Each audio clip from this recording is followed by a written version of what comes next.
საპრეზიდენტო არჩევნებამდე 2 კვირა რჩება, წინასაარჩევნო კამპანია გადამწყვეტ ფაზაში შედის.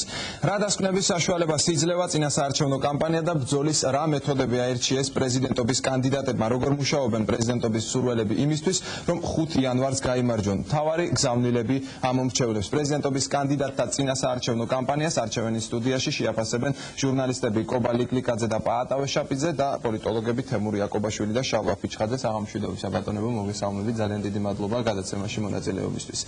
პირველ შეკითხვას ბატონ პაატა, თქვენ დაგიშვამთ.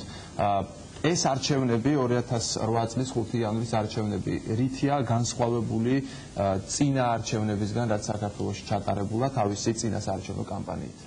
პირველი განსხვავება თვალშისაცემია ყველასთვის, ეს არის პირველი არჩევნები საქართველოში, სადაც შედეგის პროგნოზირება ყველაზე უფრო რთულია.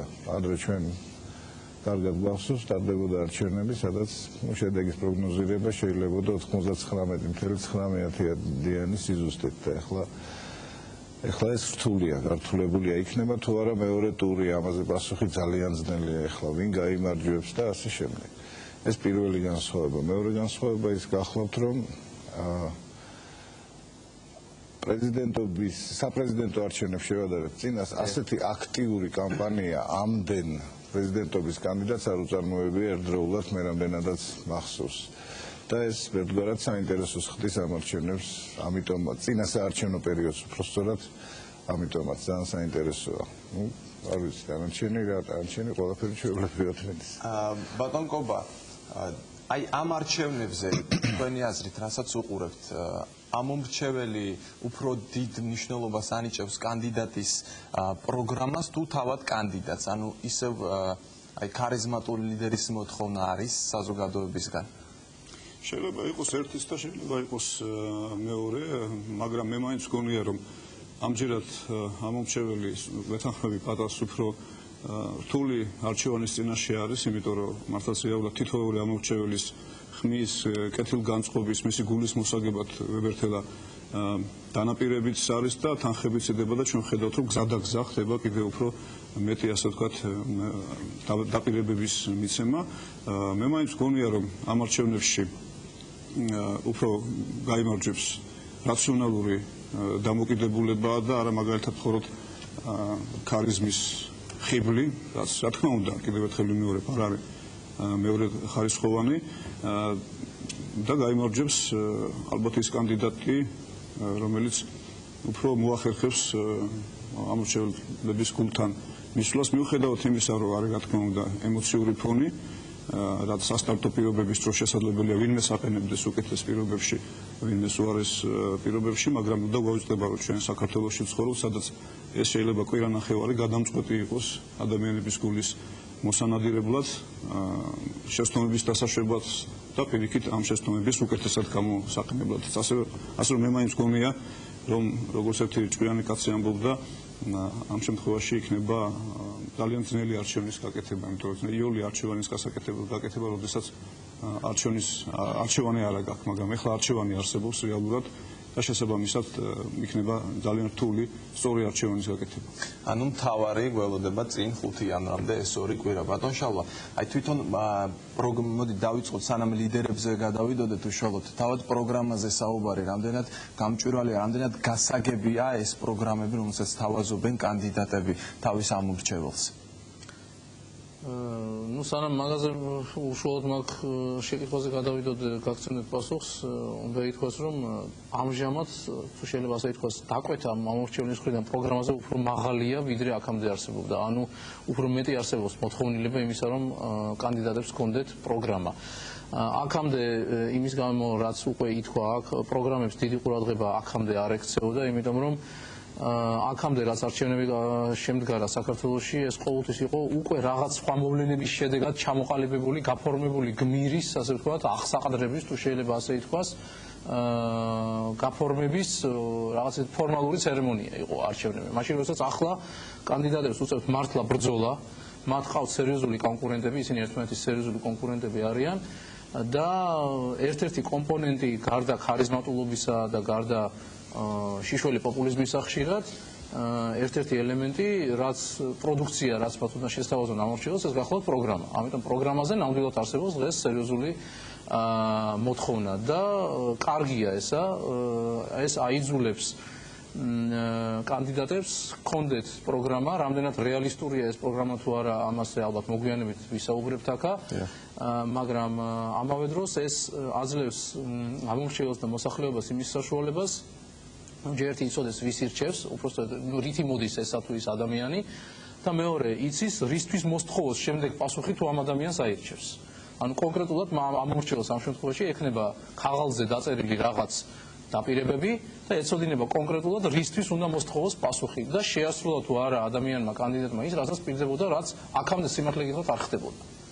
გასაგებია, აი თვითონ რაც შეეხება უშუალოდ კამპანიას, არის გამოკვეთილი, ვთქვათ, ოპოზიცია თავის კლიპებში, საარჩევნო კლიპებში ამბობს, უпростоოდ კრიტიკას უთმობს, ვთქვათ, თავარი კონკურენტის მიხეილ სააკაშვილის კრიტიკას უთმობს დიდ ადგილს.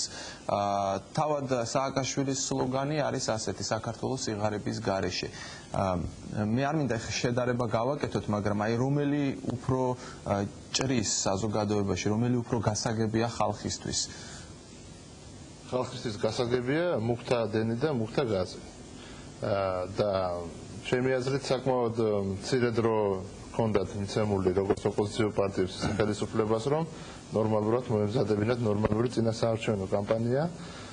შენ შემთხვევაში ეს კამპანია უფრო კამპანიას გაუმარჯოს აგავს, ვიდრე რეალურ პოლიტიკურ კამპანიას, მაგრამ ჩვენ ვხედავთ, რომ რაც უფრო უახლოვდებით არჩევნების დღეს, უფრო და უფრო იხვეწება ეს პროცესი, უფრო და უფრო ჩდება ძალიან კონკრეტული შეპირებები, თუ აქამდე იყო ესეთი საუბრები, რომ აი მე ამირჩიე და ყველაფერი კარგად იქნება.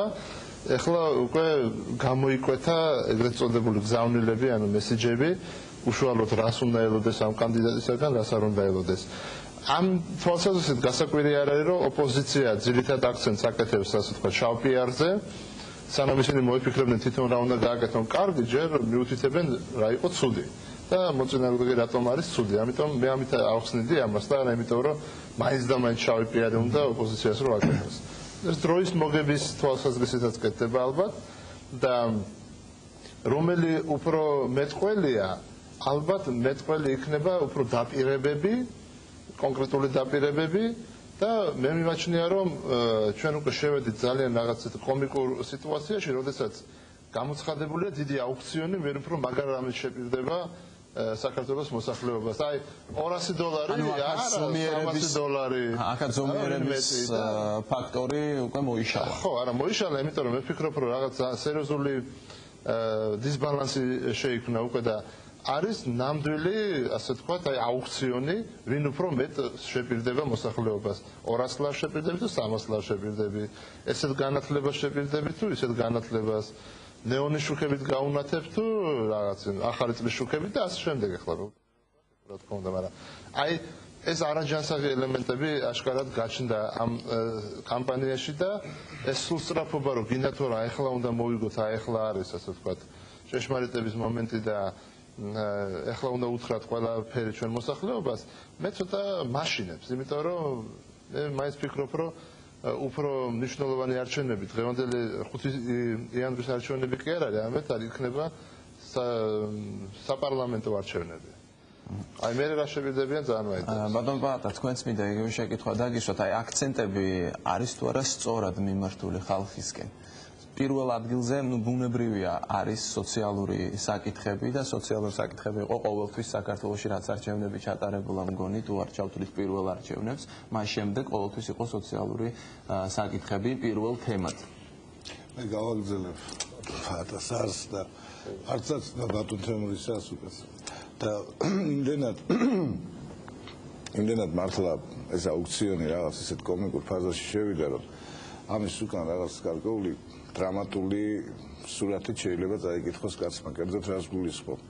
დაპირებები ისე უხვად მიდის და ისეთი შეჯიბრია ამ დაპირებების, რომ მე მეშინია, რომ ჩვენ საზოგადოებას ისევ სწრაფად არ დაემართოს იმედგაცრუების, ასე ვთქვათ, განცდა. იმიტომ რომ ამ დაპირებებს მე ჯერ ისეთი ბევრისგან არ მომისმენია რა უდგას უკან თითი უზრუნველყოფენ. ნუ ერთი პატარგაცშვილი ამბობს, რომ მე მაქვს საკუთარი ფული, ნუ მიხეილ სააკაშვილი ამბობს, რომ საბიუჯეტო შემოსავლების დინამიკა ისეთია, რომ ის შეძლებს თავისი დაპირებების შესრულებას, დანარჩენები ვთქვათ, ვითი შეასრულებენ ამ ძალიან სოციალურ დაპირებებს, ცოტა არ იყოს საეჭვო. ამიტომ კიდევ მეორე დგას საფრთხე იმისა, რომ კიდევ გაჩნდება საზოგადოებაში იმედგაცრუების სერიოზული განცდა, რამაც შეიძლება ისე მიგვიყვანოს არასასურველ პროცესებამდე. ეს ერთი და მეორე მინდა ვთქვა ის, რომ კი სოციალურად აქცენტირებულია ყველა პროგრამა, თუმცა მე მგონია, რომ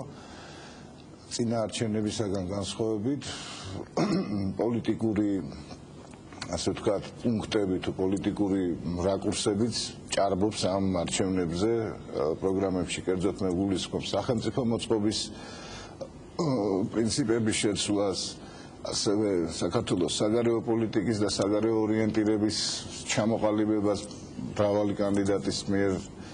ამიტომ მგონია, რომ პოლიტიკური ერთგვარი დისკურსიც არსებობს ამ არჩევნებზე. მაგრამ კობა, რატომ არ იწყება თქვენი აზრით დებატების პრეზიდენტობის კანდიდატებს შორის? აი, არც მიხეილ სააკაშვილი ჯერჯერობით არ გამოსულა დებატზე არავისთან და არც ოპოზიციონერები ერთმანეთთან არ აპირებენ, როგორც ჩანს.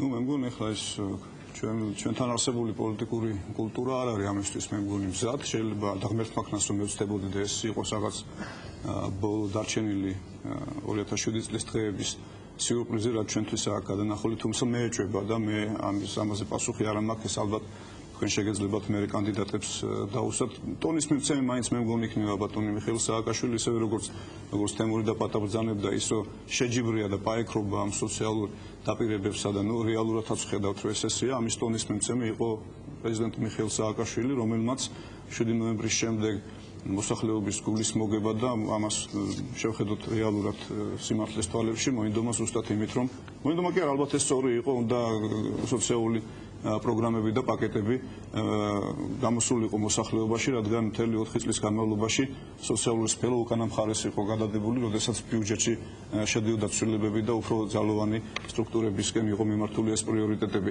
რაც შეეხება აი არ მგონი ხა მე ცოტა ეს სკეპტიციზმი გავიზია, რომ ბატონი თემურის რომ მაინდა-მაინც ამ დაპირებებში არის შეჯიბრები, რომ მე ვგონი მაინც საარჩევნო ურნასთან მისული ადამიანები უმრავლესობა შეიძლება მე ახლა ამ შემთხვევაში ისე ცოტა იდეალისტის პოზიციიდან უყურებ არჩევნის წინაშე იქნება არა მხოლოდ ვინ უფრო მეც აძლევს და პირდება ბადრი პატარკაციშვილი, მიხეილ სააკაშვილი, თუ არ ვიცი ლევან გაჩეჩილაძე, არამედ ორი განსხვავებული კურსის მხარდაჭერა იქნება. ერთი რომელიც მხარს უჭერს ძლიერ საპრეზიდენტო ქვეყანას და მეორე და ალბათ ყველა დანარჩენი ერთად აღებული საპრეზიდენტო საპარლამენტო რესპუბლიკად იქცეს.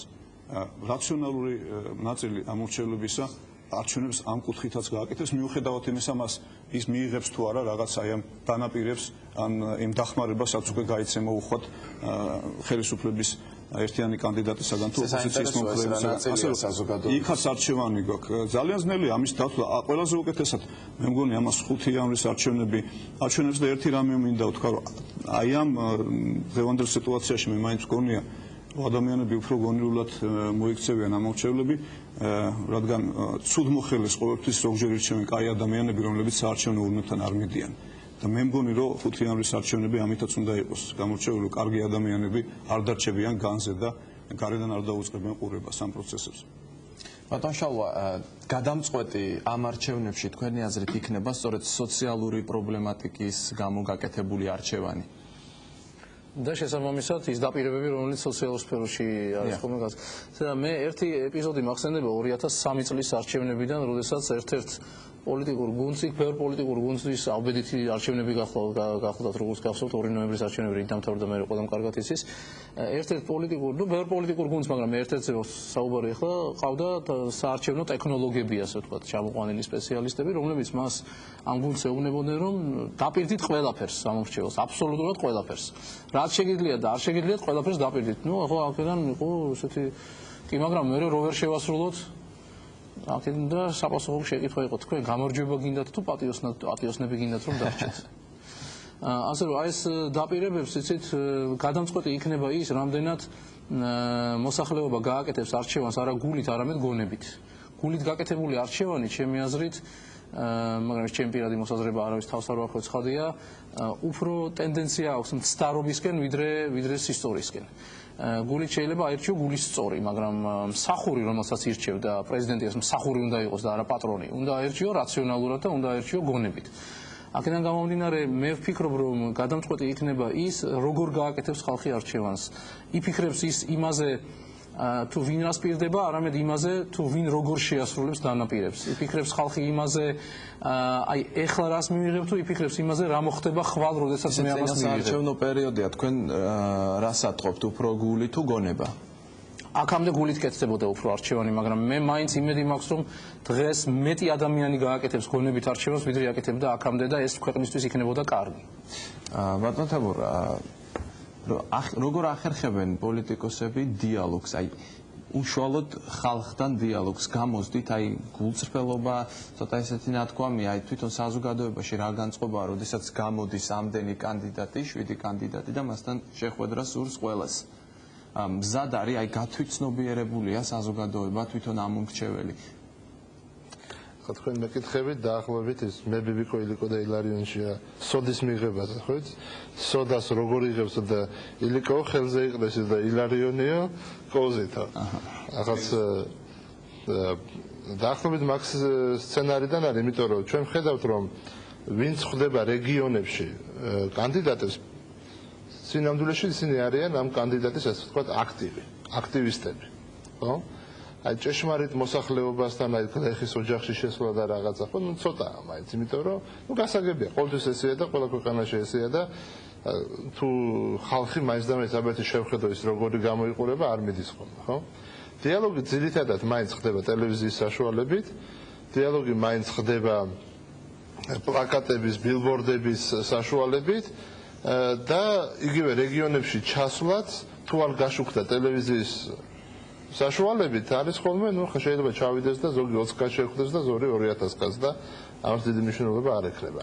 ამიტომ ყველა მუშაობს ეგრეთ წოდებულ ვიზუალზე. ყველა მუშაობს რომ რაც შეიძლება კარგად წარმოაჩინოს თავისთავად თავის პროგრამა, აი ზუსტად იმ მოკლედ უგრძელ გააჩნია რომელიც ტელევიზია აშუქებს ასე ვთქვათ ვოიაჟებზე და აქედან გამომდინარე ყველაფერი რაც ხდება რეგიონებში და რა ფორმითაც ცდილობენ ისინი ხალხთან კომუნიკაციას, ეს არის გათვლილი ვიზუალზე.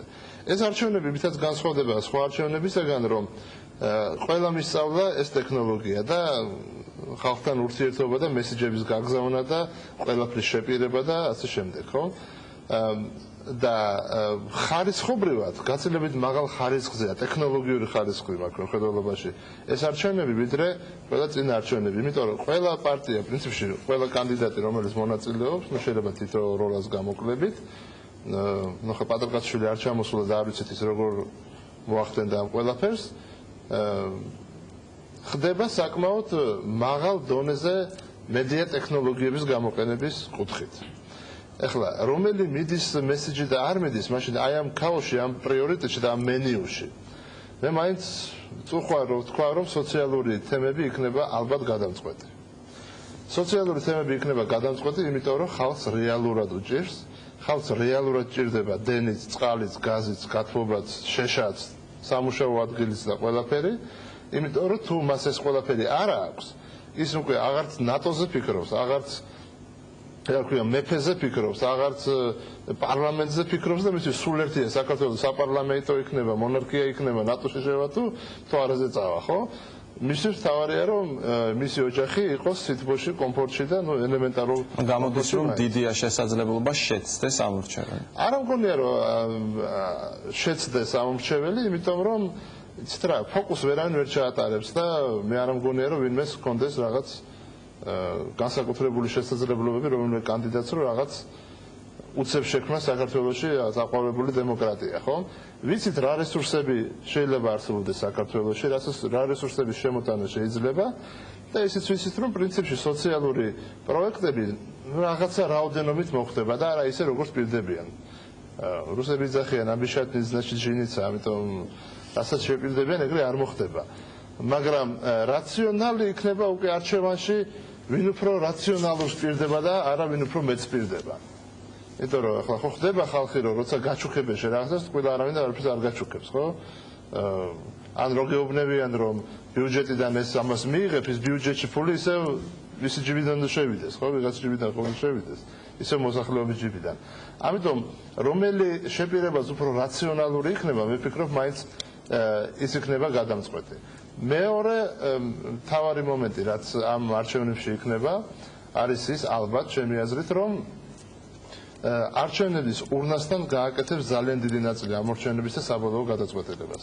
დღეს მე არ ვიცი სოციოლოგიური გამოკვლევები რას იძახიან, მაგრამ მე მეჩვენება, რომ მოსახლეობის დიდ ნაწილს, რომელიც ჩუმად არიან და არც ერთ კანდიდატის იმებზე არ დარბიან, არ გადაუწყვეტია ჯერ ვის მისცე სხვა, ჯერ ელოდება, ჯერ უყურებს რა მოხდება, ვინ რა შეპირდება, როგორ განვითარდება მოვლენები.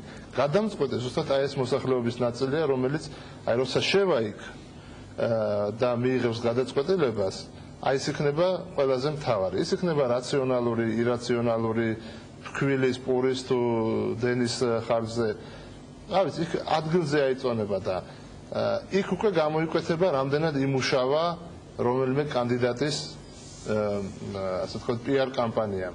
დღეს ერთი რამე ცხადია, რომ მეტნაკლებად ყველა პარტიამ იცის და ყველა კანდიდატმა იცის რამდენი მოსახლეობის რა ნაწილი უჭერს მას მხარს. ნუ ყოველ შემთხვევაში შიგნით ხომ მაინც იციან, არა? მიდის ნადირობა აი ამ გაურკვეველ რაოდენობაზე ხალხისა. იმადზე ეს ყველაფერი გათვლილი და არა იმადზე, ვინც ისე თუ ისე მაინც უჭერს. ბატონო, დავამატებთ თემის თუ შეიძლება ესეთ აი როგორც სხვადასხვა აბსოლუტურად დამოუკიდებელი სხვადასხვა სოციოლოგიური კვლევის ჯგუფების ხელმძღვანელებისგან მაქვს მოსმენილი, აი ასეთი ტიპის ბრბოლაში, როდესაც ასე თუ ისე თანაბარი შანსები აქვს რამდენიმე კანდიდატს, აი ზუსტად რაც თემურიმ თქვა, ბოლო 5 დღეში აკეთებს ძალიან დიდი რაოდენობა ამომრჩევლისა, იღებს გადაწყვეტილებას. ანუ მას ჯერ არ აქვს ხოლმე გადაწყვეტილება, ბოლო 5 დღეში აკეთებს ხოლმე ეს გადაწყვეტილება. ჩვენ შემთხვევაში ეს 5 დღე ემთხვევა ახალ წელს და კეიფებს და აი როგორი თავებით შევლებ მე იქ საარჩევნო კურსებზე, რამდენი ბორჯომი ექნება დალეული ან ღვინა მე ესე იგი რამდენი დაბრკოლება აქვს წინ ამომრჩეველს. ბატონო ბატა, რატომ არ ქვეყნდება, ხო ჩვენ ნახეთ მხოლოდ ერთი სოციოლოგიური გამოკითხვის შედეგი, რატომ არ ქვეყნდება თქვენი აზრით? სხვა პარტიები რატომ არ აქვეყნებენ? ძნელი სათქმელია, არ ვიცი, ეს მათი შიდა სამზარეულოს საქმეა, შესაძლებელია შედეგები არასასურველი.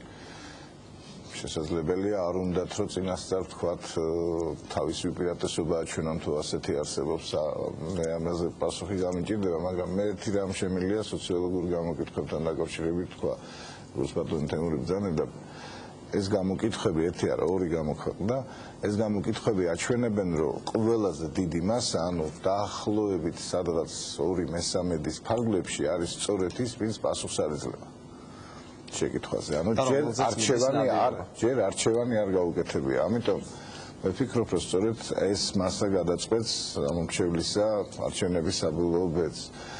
რასაკვირველია, ამაზე მიდის ნადირობა, ეს იმ შემთხვევაშიც ასე იქნებოდა ეს, რომ ნაკლები იყოს ეს მასა.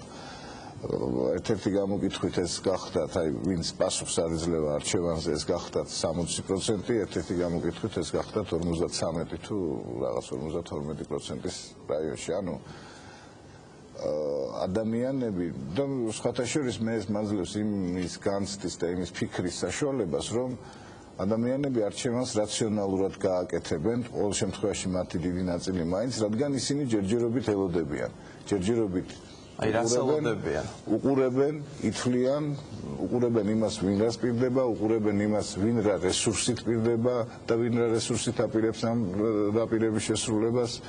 ან დედია უხეშად რო ვთქვათ უნდობლობის მომენტი კანდიდატს. რასაკვირველია, იმიტომ რომ დაპირებები არის უკვე, ნუ ერთი კანდიდატი პირდება პენსიის $100-მდე გაზდას, დღეს მეორე კანდიდატმა გამოაცხადა მე $200 მოგცემ, თუ ერთი კანდიდატი ამბობს 18 თვე გადაგიხდით გაზის და ელექტროენერგიის პას, მეორე თქვა 3 წელი, ნუ ეხლა აქ ესეთი ამ დაპირებების სიუხვეში რასაკვირველია ну, ოდნავ მაინც აზრიანი გონიერი ადამიანი დაიცდის ცოტა ხანს და შეხედავს. რეალობასთან რამდენად იქნებ სხვა უფრო მეტი შესთავაზოს? ან ვინმე სოციოლოგიური ჯგუფების ელოდებიან ვინ უფრო მეტ ფულს გადაუხდის მათ ამ შრომის ამ საქმიანობის ჩატარებაში. პარტიული სოციოლოგიური გამოკითხები დიდი ნდობით არ სარგებლობს. უკრაინაში არჩევნების დროს მაგალითად ბევრი სკანდალი იყო და ჟურნალისტური გამოძიებაც მიეძღვნა, როგორ აყალბებდნენ სოციოლოგიური სამსახურები, მათ შორის ძალიან აღიარებულებიც გარკვეული თანხის საფასურად მონაცემებს ამა თუ იმ მათ შორის აუტსაიდერის და არა რეალური ასე ვთქვათ ფავორიტისა, ასე რომ აქ მე მგონი სერიოზული საკითხია რა სოციოლოგიური ჯგუფები ჩაებმებიან ამაში და რამდენად მაღალია მათი სანდოობა. ჩვენ ვნახეთ რომ პირველი მცდელობა საქართველოში ლამის კრახით და სკანდალით დასრულდა BCG-ს თუ არ ვსწრები არა BCI-ს BCG-ს გამოკვლევა მაქვს მხედველობაში.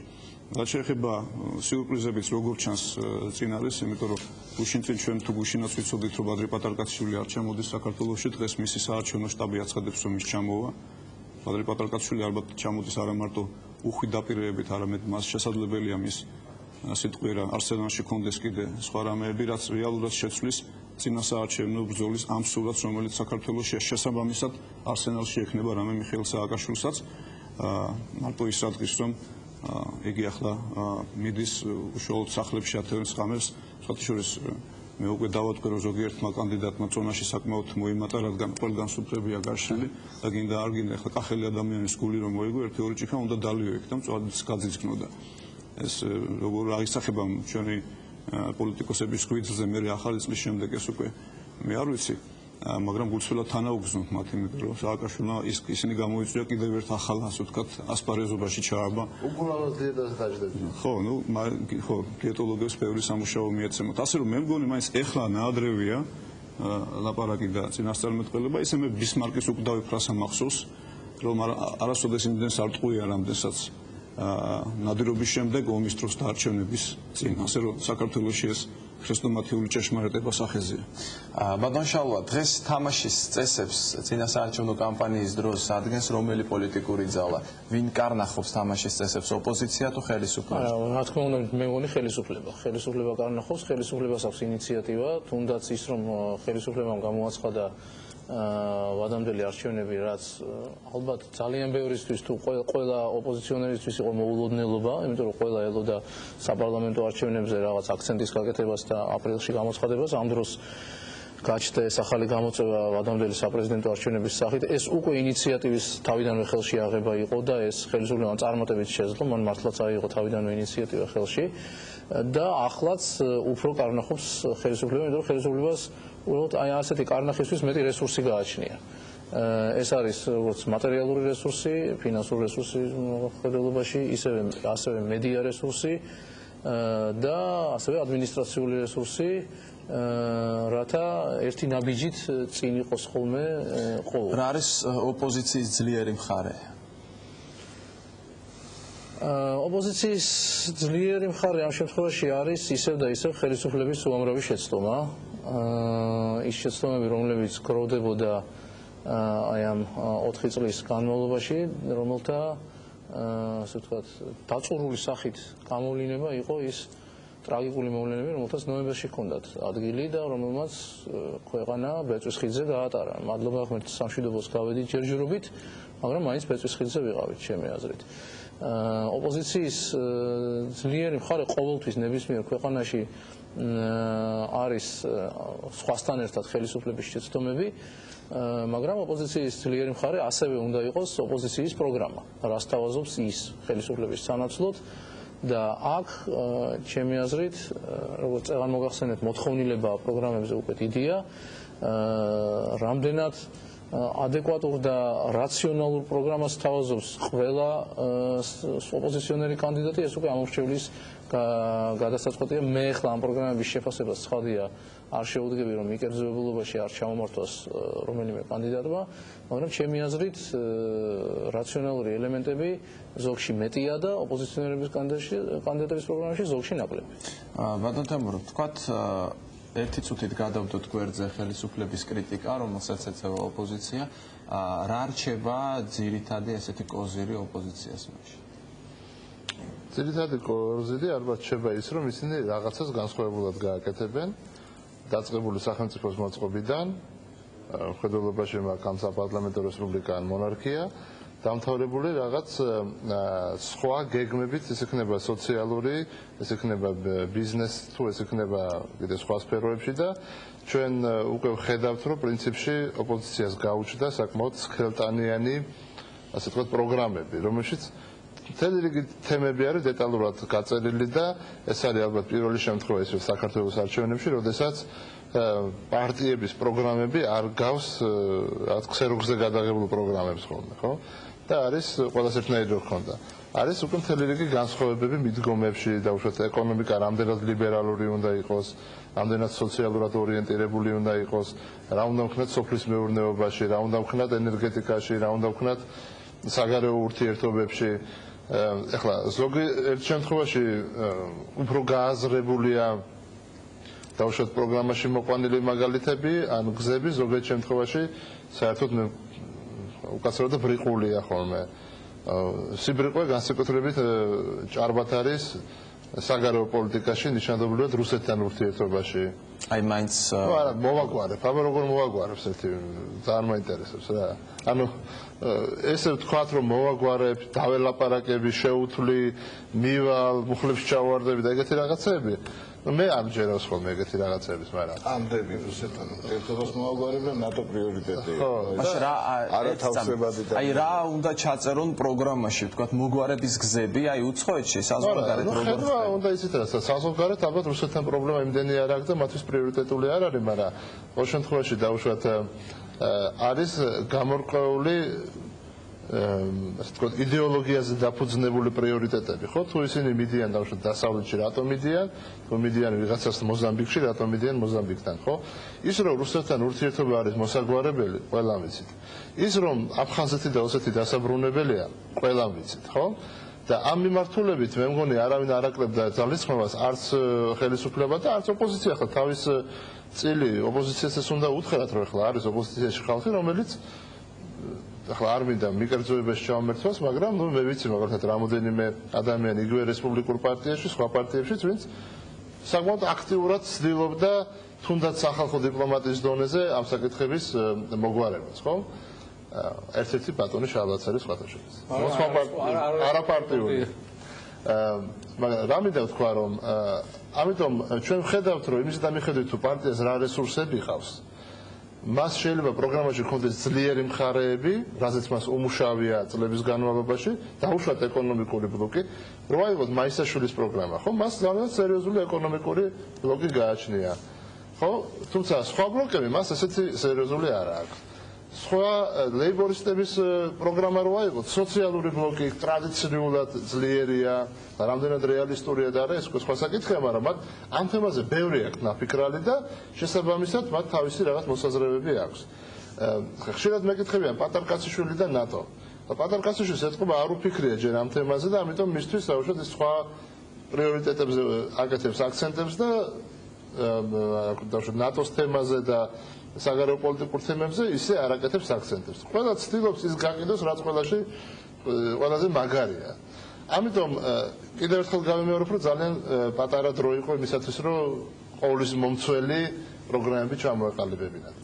კიდევ ერთი ძალიან მნიშვნელოვანი მომენტი ის არის, რომ საქართველოში პარტიები არის ჩანასახაო მდგომარეობაში. მე პირადად იმიტომ მაშინებს საპარლამენტო რესპუბლიკა, რომ საპარლამენტო რესპუბლიკაში უნდა გყავდეს ძლიერი პარტიები. საქართველოში ჩვენ დღეს ძლიერი პარტიები არ აქვს.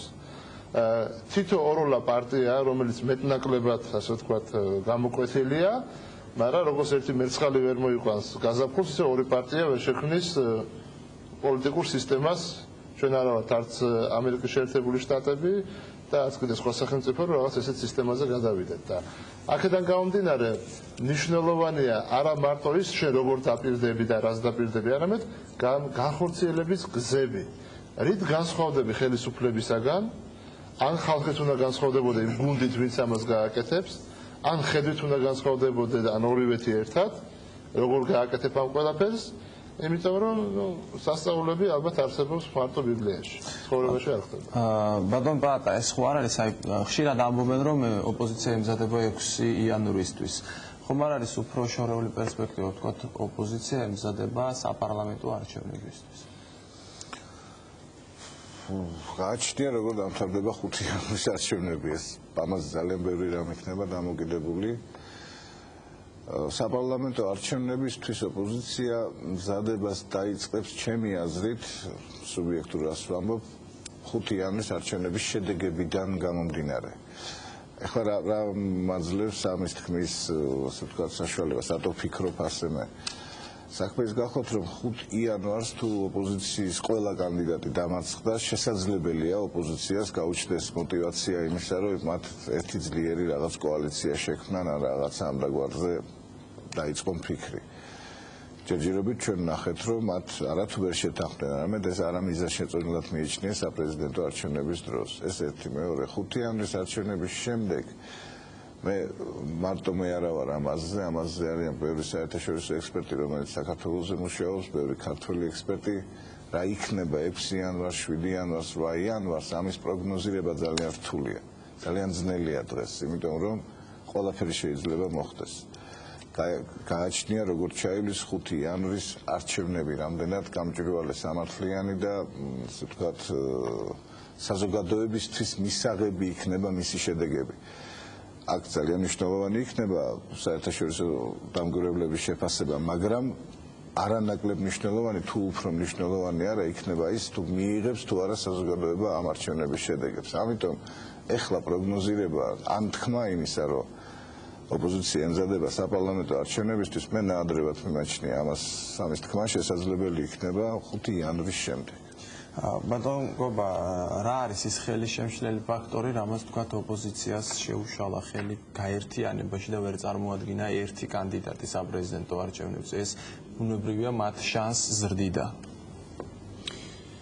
ახლა პოლიტიკა არ არის ზუსტი მეცნიერება რომ ეს ყველაფერი ზუსტად გითხრათ მაგრამ მაინც გონია რომ აი თავში რითაც დავიწყეთ ვახტანგ რომ ქარიზმა ქართულ პოლიტიკაში არის უფრო მნიშვნელოვანი შეიძლება ვიდრე სხვა ქვეყნებში თითოეული ლიდერი პოლიტიკურ სპექტრში თავისი ჯგუფისთვის ყოველ შემთხვევაში არის ქარიზმატული უცვლელი ლიდერი გარდა ლევან გაჩეჩილაძისა რომელიც რაღაც შიდა არჩევნებით გახდა ერთიანი კანდიდატი ეროვნული საბჭოსი ამიტომ შესაძლებელია ეს მათი შეუთავსებლობა იყოს გნებავთ პიროვნული გნებავთ შეიძლება ეს იყოს გარკვეული წინა საარჩევნო ბრძოლის შემადგენელი ნაწილი რაც დაახლოებით თავის დროზე მგონი თუ არ ვწდები ასე ჩამოყალიბდა რომ სჯობია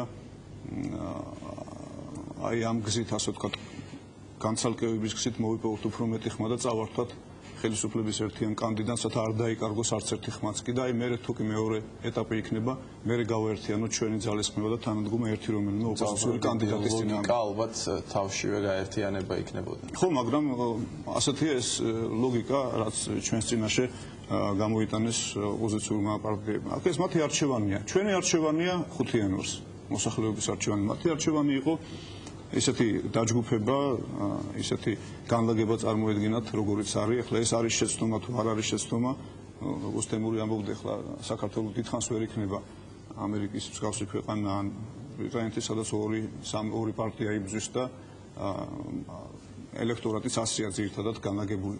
ამიტომ შესაძლებელია სადღაც საპარლამენტო არჩევნების შემდეგ მოხდეს მართლა რეალურად გაერთიანება სახელმწიფო ძალის ან ოპოზიციის, მაგრამ ესეც მე ვფიქრობ, მაინც ვარაუდების სფეროა, ძალიან ძნელია ახლა ამაზე ლაპარაკი. ნებისმიერი განვითარება შეიძლება იყოს მithumetes 5 იანვრის შემდეგ. ახლა არავის არ აქვს მე მგონი აბსოლუტური განცდა იმისა, რომ ყველაფერი განვითარდება რაღაც ძალიან ისე უმტკივნეულოდ, მithumetes გახსოვთ რომ ამას წინ უძღოდა 7 ნოემბერი. ძალიან კარგი იქნება თუ თქვათ პროცესები ლოგიკურად გაგრძელდება, პირველ რიგში იქნება შენარჩუნებული ქვეყანაში სტაბილურობა, რადგან მთელმა 16-17 წელიწადმა გვაჩვენა რომ სტაბილურობა არის გაცილებით მნიშვნელოვანი იმისათვის რომ შემდეგ დემოკრატიაც გაძლიერდეს, მაგრამ სტაბილურობის არარსებობის შემთხვევაში ყველაზე დიდი საფრთხე ემუქრება ამ ქართულ ძალიან ისეთ ჯერ კიდევ სუსტ ჩანასახლებელ მდგომარეობაში დემოკრატიას. ბატონ შალვა, ეს 6 იანვარი ყბადაღებული თემა, რა უნდა მოხდეს, რომ ეს 6 იანვრის შიში ვთქვათ ასე ვთქვათ მოიხსნას. იმავე საერთაშორისო ორგანიზაციებმა რა ფუნქცია უნდა აიღონ თავის თავზე, რომ რაღაც არ იყოს საზოგადოებაში შიში 6 იანვრის. ამბობენ რომ ყველაზე რთული არის არჩევნების მეორე დღე და არა თავად არჩევნები. ეს ამერიკის შეერთებულ შტატებში არის ძალიან კარგი მიღებული პრაქტიკა, როდესაც საპრეზიდენტო არჩევნების შემდეგ წაგებული კანდიდატი გამოდის, ეს დაუწერელი წესია, საერთოდ არ წერია, მაგრამ იმ პოლიტიკურ კულტურაში დაუწერელი წესია, ასეთი მიღებული, რომ წაგებული კანდიდატი გამოდის დამარცხებული და ამბობს, მე დავმარცხდი და ახლა ის ჩვენი პრეზიდენტია. ასეთი პრეცედენტი ჩვენ არ ქონია. ხო. იმიტომ რომ ამერიკის პოლიტიკური კულტურა ჩამოყალიბებულია უკვე მრავალი წლის და 10 წლეულობის განმავლობაში და ჩამოყალიბებულია იმის წყალობით, რომ იქ არის საარჩევნო კამპანიის წარმოების დროს არ არის უსამართლობის შეგრძნება. ანუ არის შეგრძნება, რომ არსებობს მართლაც კონკურენტული გარემო და კონკურენტულ გარემოში იმარჯვებს უძლიერესი. ჩვენთან ასეთი შეგრძნება ჯერ არ ჩამოყალიბებულა. ჩვენ ძალიან მიწიერი პრობლემები გვაქვს. ასეთი კულტურა ჯერ არ ჩამოყალიბებულა და არ ჩამოყალიბებულა, იმიტომ რომ ალბათ საქართველოში ჯერ არ შემდგარა ისეთი არჩევნები, რომლებსაც ქვიათ ევროპის საბჭოს კრიტერიუმებით თავისუფალი და სამართლიანი, ან უფრო მკაცრი კრიტერიუმები დავადგინოთ, საერთაშორისო ან ევროპული სტანდარტების შესაბამისი არჩევნები. ის რაც თავიდან აგვაცილებდა ვთქვათ, მე არა რაღაც მოხდება 6 იანვარს, მაგრამ დაფერი არ მოხდეს, მაგრამ ის რაც თავიდან აგვაცილებდა ვთქვათ, რაღაც მღელვარებას 6-ში, 7-ში და ასე შემდეგ. ეს იქნებოდა და მე თქვენს კითხვას სხვანაირად დავსვამდი, არა ის რა უნდა მოხდეს, არამედ რა უნდა მომხდარიყო აქამდე, რომ ეს რომ 6 იანვარს ყველაფერი და 7-ში ყველაფერი წყნარად იყოს. უნდა იყოს კონკურენტული გარემო. ეს რა თქმა უნდა არ არის გარანტია იმისა, რომ არავინ მერე არ იყოს, რომ მე წამართვეს გამარჯვება. მაგრამ კონკურენტული გარემო რომ არსებობდეს საქართველოში, გაცილებით ნაკლები შანსია, რომ რომელიღაც უპასუხისმგებლო ლიდერმა შემდეგ აიყოლიოს მოსახლეობის დიდი რაოდენობა. მოსახლეობა აუცილებლად დაინახავს, რომ კონკურენტულ გარემოში ვიღაცამ წესიერად და პატიოსნად მოიგო და ვიღაცა დამარცხდა. და რაც არ უნდა იყიროს შემდეგ ვიღაც დამარცხებულმა, რომ მე წამართვეს და მომპარეს გამარჯვება, მოსახლეობის დიდი ნაწილი მას არ აყვება და საფრთხეს შეიცავს სწორედ ის, მოსახლეობის დიდი ნაწილი არ გამოვიდეს ქუჩაში. ასეთი კონკურენტული გარემო ჩემი აზრით არ არსებობს. და არც არავითარი ნიშანი არ ჩანს იმისა, რომ ასეთი კონკურენტული გარემო ჩამოყალიბდეს 5-მდე. შესაბამისად, მე ვშიშობ, რომ უსამართლობის შეგრძნება კვებავს ესეთი არაკონკურენტული გარემოს არსებობა. ეხლა რა შეიძლება გააკეთონ საერთაშორისო დამკვირვებლებმა? საერთაშორისო დამკვირვებლები არასდროს წინ აუსწრებენ ხოლმე მოვლენებს ყოველ შემთხვევაში საქართველოში და არც სხვა პოსტსაბჭოურ ქვეყნებში. ისინი საქართველოს არ აქვს ხედულობაში, მაგრამ სხვა ქვეყნებშიც კი ყველაზე ოდიოზურად ჩატარებულ არჩევნებზეც კი თუ ეს შედის რაღაც სხვა უფრო მაღალ ინტერესებში, წერენ რომ კი იყო რაღაც დარღვევები, მაგრამ ამ დარღვევებს არ უმოქმედიათ საბოლოო ჯამში, საბოლოო შედეგზე და ასე შემდეგ და ასე შემდეგ. მე გაგახსენებთ 2003 წლის ნოემბრის არჩევნებს, როდესაც იყო ძალიან ფრთხილი შეფასება საერთაშორისო დამკვირვებლებისგან და მას შემდეგ რაც ცხადი გახდა ვისკენ იხრებოდა ასე ვთქვათ სასწორი, შემდეგ უკვე გაჩნდა შეფასება, რომ რა თქმა უნდა აქ იყო სერიოზული გაყალბება. ამიტომ საერთაშორისო მეთვალყურეების და დამკვირვებლებიც არ არის ის ძალა, რომელიც შექმნიდა ვთქვათ რაღაც სამართლიანობის შეგრძნებას. ეს ხალხს თვითონ უნდა გაუჩნდეს და ამისათვის მიმეორებ საჭირო არის მართლაც კონკურენტული გარემო, რომელიც დღეს საქართველოში არ არის. ბატონ თემურ, რა გამოდის, რომ 6 იანვრისთვის იმ შემთხვევაში თუ გაიმარჯვებს ვთქვათ სააკაშვილი, ნიადაგი შემზადებულია? მე მეჩვენება რომ ჩვენ გვიყვარს ხოლმე გამუქება სიტუაციისა, მივაწყდებით ხოლმე რაღაც საკითხებს და მე თვითონ გვეშინია, ხან კოსოვოსი გვეშინია, ხან 6 იანვრის გვეშინია, აი სულ რაღაცისა გვეშინია და იცით ეს მუდმივი შიში მე მგონი უნდა გადავაგდოთ, ხო? იყო ახლა თელი აქციები და მოწოდებები რომ არ გვეშინია და ახლა ლაპარაკობთ როგორ გვეშინია 5 იანვრისა და 6 იანვრისა და რა იქნება 6 იანვარს და ვაი დავიღუპები და ასე შემდეგ. მე ფიქრობ ეს არის ძალიან სერიოზულად გაზვიადებული პრობლემა. 6 იანვარს არაფერიც არ მოხდება ისეთ სერიოზული. გამოცხადდება წინასწარი შედეგები 6 იანვარს შუა დღისას, მანამდე არ გამოცხადდება არაფერი. ორ შემთხვევაში ესე ვიცი მე რომ CSKO მithova დრო რომ 2 საათზე გამოაცხადოს წინასწარი მონაცემები რაც მას ექნება. თუ იქნა სურპრიზები, მაგალითად სააკაშვილმა მოიგო 98%-ით. ან თუ იქნა ისეთი სერიოზული დარღვევები, რომ ჩაიშალა არჩევნები მთელ რიგ, ასე ვთქვათ, ოლქების მესამედში, ან თუ იქნა ისეთი რაღაცები, რომ დაუშვათ 4 იანვარს ან 3 იანვარს აჩვენეთ ტელევიზიით რაღაც საშინელება ან მართლ პარტიაზე ან რომელიმე ლიდერზე ან პირიქით ოპოზიციაზე, მაშინ რა თქმა უნდა შესაძლებელია თეორიულად ეს ყველაფერი შეიძლება მოხდეს, შესაძლებელია რომ 6 იანვარი მართლა აირიოს. მაგრამ ის როგორც მიდის დღეს ყველაფერი, არის დარღვევები, არის გადაჭარბებები, იქით ამ მხრიდან, აქეთ ამ მხრიდან, ერთი მხრიდან მეტი, მეორე მხრიდან ნაკლები და შემდეგ ჯერჯერობით ყველაფერი მაინც მიდის რაღაც აი სწორ ასე თქვა ჩარჩოებში, ხო? მე ვფიქრობ რომ საერთაშორისო დამკვირვებლების როლი არ შეიძლება ესე ხელაღებით უარყოთ, იმიტომ რომ განსხვავებით სხვა არჩევნებისაგან დღეს საქართველოს აქ ჩასაბარებელი სერიოზული გამოცდა. ერაყისგან არავინ არ მოითხოვს სუპერდემოკრატიას და ერაყი არ იძახის რომ ნატოში მივიღეთ და ევროკავშირში მივიღეთო. არ იძახის იგივეს თურქმენეთი, არ იძახის იგივეს ყაზახეთი. შესაბამისად კრიტერიუმებით მათთვის არის განსხვავებული და კი შეიძლება თქვან რომ აი იყო არჩევნები, ხო რაღაცა არ იყო მაინც და მაინც სამართლიანი და მაინც და მაინც ღია, ნუ გაიმარჯვა, ვინც გაიმარჯვა, ის არის ლიდერი, იმასთან გვექნება ურთიერთობა. ჩვენ ქვეყანას და მოსახლეობას და ხელისუფლებას და ოპოზიციას აქვს პრეტენზია რომ ჩვენ ვართ ევროპული ერი, ჩვენ ვართ ცივილიზებული ქვეყანა და ჩვენ უნდა მიგვიღონ ნატოში და როცა დრომა უნდა მიგვიღონ ევროკავშირში და საერთოდ რაზეა ლაპარაკი. აი თუ ესეთი ხარ, მაშინ ნებაიბოძე და ისე მოიქეცი, როგორც ესეთებს ეკადრება. ამიტომ არის რომ დღეს საქართველოს დიდი ლუპით უყურებენ და ის რაც ადრე ხდებოდა, ნუ კაი გაიმარჯვებს, შევარდნად გაიმარჯვებს ჯანდაბას, იმიტომ რომ არავინ არ აღიქვავდა როგორც პოტენციურადაც თუნდაც რაღაც იმ ოჯახის წევრად. დღეს იმდენი ვილაპარაკეთ ამაზე, რომ დავარწმუნეთ ჩვენ ევროპელების და ამერიკელების, რომ ჩვენ აი თქვენი ოჯახის წევრები ვართ და ისინი ელოდებიან ჩვენგან, რომ ჩვენ მოვიქცეთ ისე, როგორც შეეფერება დემოკრატიის გზაზე მიმავალ სახელმწიფოს. ამდენად დამკვირვებლებისაგანაც იქნება ძალიან სერიოზული ასე ვთქვათ შეფასება და ეს არ იქნება ის შეფასება, რაც ადრე იყო.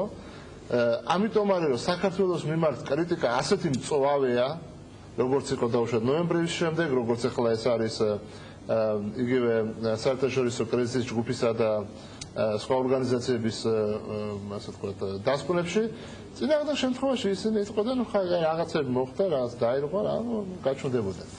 და ამიტომ მე ვფიქრობ, რომ ეს ძალიან კარგად ესმის ხელისუფლებას და მან იცის, რომ არჩევნების გაყალბება ნიშნავს მათი ლეგიტიმურობის გაყალბებას. სახშიც და გარეთაც. მათ ეს ძალიან კარგად იციან. და ასევე ძალიან კარგად იციან ისიც ოპოზიციამაც იცის ეს ამბავი და ყველანაირი მცდელობა იქნება ორივე მხრიდან, რომ არჩევნები არ გაყალბდეს და 6 იანვარი არ იყოს გაყალბებული არჩევნების შემდეგი დღე. ბატონ პაატა, თქვენ რა მოლოდინი გაქვთ 6 იანვარს? აი 6 იანვარს ბატონ თემოს დათანხმები, მე სულაც არ მაქვს მოლოდინი, რომ რაღაცა განსაკუთრებული ყევები იქნება ქვეყანაში, იმიტომ რომ მე სრულიად დარწმუნებული ვარ, აი სრულიად დარწმუნებული ვარ იმაში, რომ ხელისუფლებას არანაირად არ უნდა არჩევნების გაყალბება, იმიტომ რომ არჩევნების გაყალბება, ნუ როგორ თქვა ახლა, ცოტა გადაჭარბებული ნათქვამი გამომავალ, არჩევნების გაყალბება იქნება დასავლეთზე ოცნების დასამარება, დასრულება. საქმე ის გახლავთ, რომ საქართველოს ერთგვარი ტყუილად არ უწევს ოკეანის გაღმიდან მას დემოკრატიის შუქურე სულაც არ ნიშნავდა რაღაც. ეს იყო რაღაც დივიდენდი საქართველოსი, რომ პოსტსაბჭოურ ტოტალიტარულ ქვეყანაში შესაძლებელია დემოკრატიული პროცესების სრულად გამარჯვება. არც ნახევრად დემოკრატია, არც რაღაც ფასადური დემოკრატია, არამედ იყო ეს მოლოდინი დასავლეთისგან და ეს მოლოდინი მე დარწმუნებული ვარ დღესაც რჩება. ამიტომ 5 იანვრის არჩევნები იქნება ამ მოლოდინის ერთ-ერთი ტესტი საქართველოსთვის. ეს ძალიან კარგად ესმის, დარწმუნებული ვარ ყველა საარჩევნო სუბიექტს, იმიტომ რომ თუ საქართველოს ეს ტესტი ვერ გაიარა, აი მე მართლა დამთავრდება, დიდი ხნით დამთავრდება ყოველ შემთხვევაში ოცნება დასავლეთში.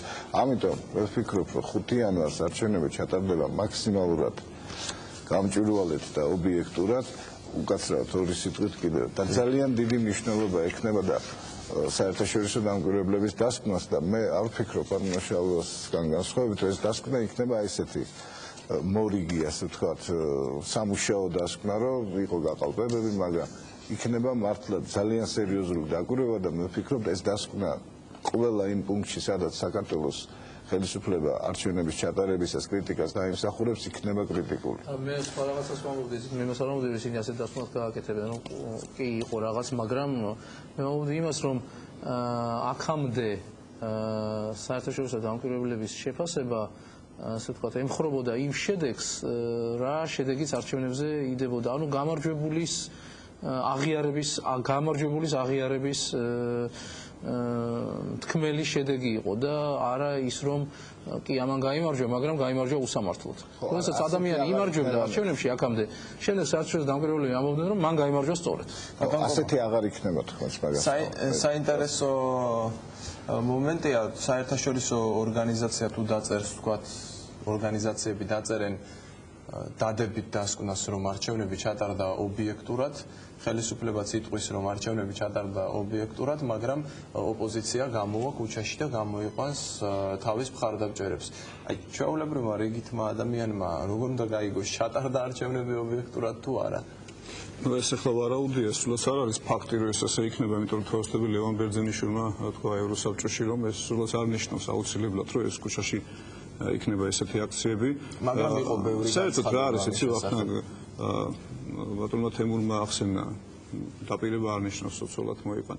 საერთოდ არჩევნების დროს, ესევე როგორც დაქორწინების დროს ყველაფერს ვერ მიიღებ იმას, რაც გინდოდა და ისეთი არ იქნება ის, როგორც თავში გეგონა.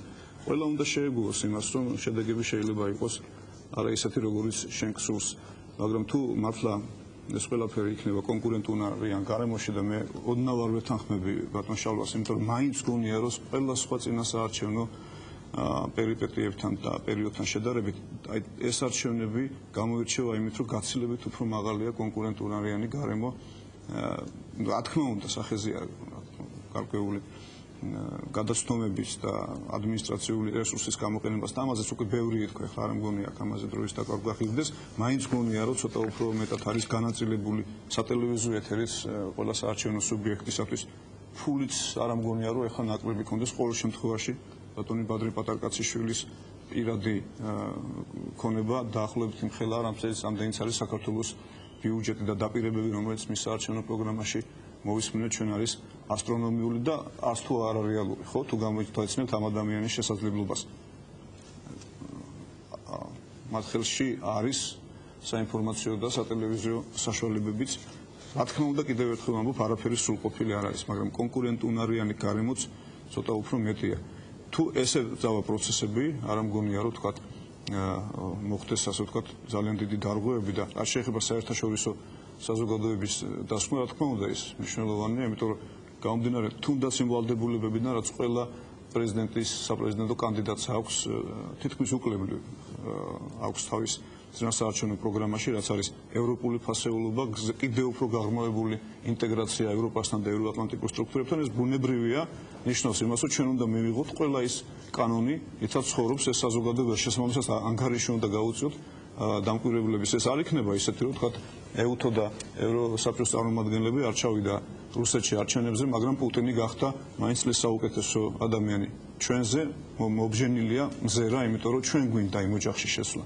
ჩვენ საქართველოს სურს, რომ დავბრუნდეთ ამ წიაღში და შესაბამისად ყველა იღებს ამ ვალდებულებებს და პასუხისმგებლობის განაწილებაც მე ვფიქრობ, რომ ყველას მოუწევს. ძალიან დიდი მადლობა ბატონებო გადაცემაში მონაწილეობისთვის. მე შეგახსენებ, ჩვენი სტუმრები იყვნენ ჟურნალისტები კობალი კლიკაძე და პაატა ვეშაბიძე და პოლიტოლოგები თემური იაკობაშვილი და შალვა ფიჩხაძე. ნახვამდის.